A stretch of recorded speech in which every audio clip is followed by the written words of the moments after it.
there, guys? Brian here, 3TR, and I got a quick little requested, topic list video.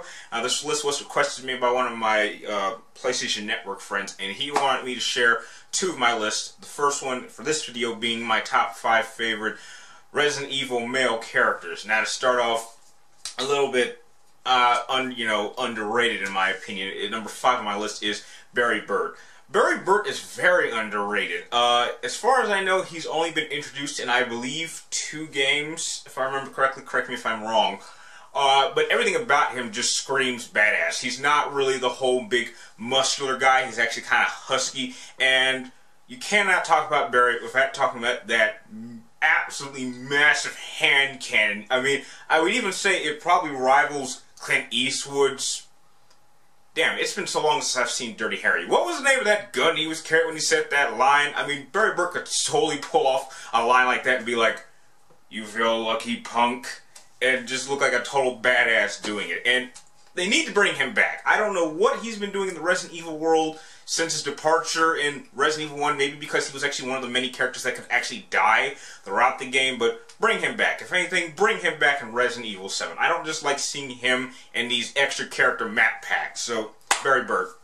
Number 4 on my list is Jack Krauser. Jack Krauser really did impress me very much in Resident Evil 4, and even more so in Darkside Chronicles, because you actually got to learn a bit more about why he was retired and what his history with Leon was.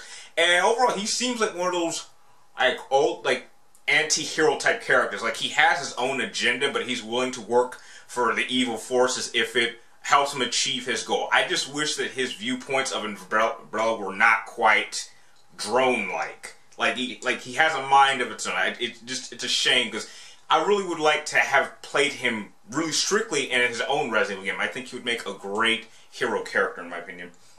Number 3 on my list is Chris Redfield. Chris Redfield is probably considered the original Resident Evil male character. Chris has gone through a lot of major changes over the years since Resident Evil 1, especially body size-wise.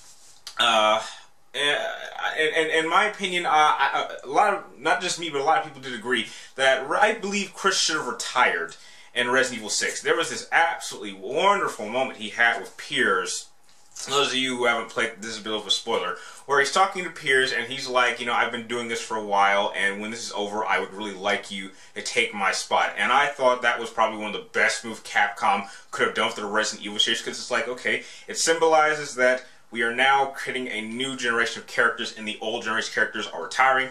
But no, Chris survived, Piers dies. It was a bit of a waste. Hopefully we won't see Chris again, probably till maybe not the next Resident Evil game, but maybe the game after that. And, if you're going to really develop this character, then finally put him with Jill or something. Because the only problem I've had with Chris is that he is so much the soldier that he has never acknowledged that he wants a life of his own. So he's not exactly a one-dimensional character, but his character, in my opinion, has never been used to his full potential.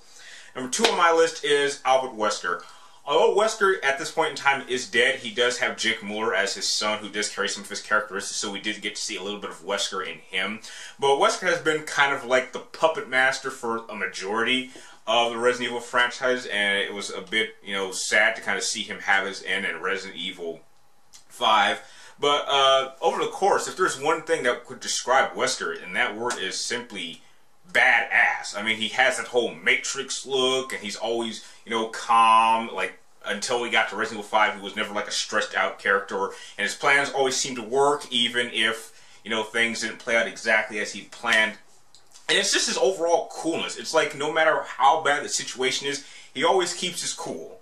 And I think that is what makes him a very unique character, and certainly stand out from every character in the Resident Evil franchise. And number 1 on my list, and my personal favorite, is Leon S. Kennedy. Now, I have a long history with Leon, and I believe he would overall have the most success of any Resident Evil character. Simply because, for me personally, Resident Evil 4 was the first Resident Evil game I'd ever played, and to this day, it probably stands as only one of 2 video games in the history of games that has ever legitimately scared me. And really to go back and see where he has come from in Resident Evil 2 to where he is now, he has made the most development of any character. He started out as a rookie cop for the Raccoon Police Department, and now he is probably the most respected agent who works directly for the president. I don't think any other character in the history of Resident Evil has had so much of a development. And he is generally a very nice guy. He does care, and he is willing to put himself at risk to help those around him. He does not like to see suffering, and he has a personal hatred towards BOWs or anybody who likes to use viruses like Umbrella or Neo Umbrella or that in general. And he's also was done pretty well in the movies, not the crappy Paul W. Anderson movies, but he was in Resident Evil.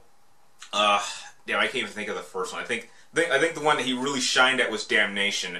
I think the one before that was Degeneration. That's what it was called, Degeneration. So the fact that he has been used in both of the animated films, and I think those are the best Resident Evil films in general, and he was in 4, which has been considered to be probably the best Resident Evil game of all time, and he had the single best campaign in Resident Evil 6, certainly makes him stand out, and he is unquestionably my favorite Resident Evil character of all time. But I'd like to know, what are some of your guys' favorite male Resident Evil characters? Please tell me your list in the comments down below. And if you like this video, please like, comment down below, and send your requests for any future video ideas, because, you know, they help me out immensely. And you can also friend me in Facebook or follow me on Twitter just to keep track of what I'm doing for the TR in general. And like always, thank you guys for watching, and I'll see you next time.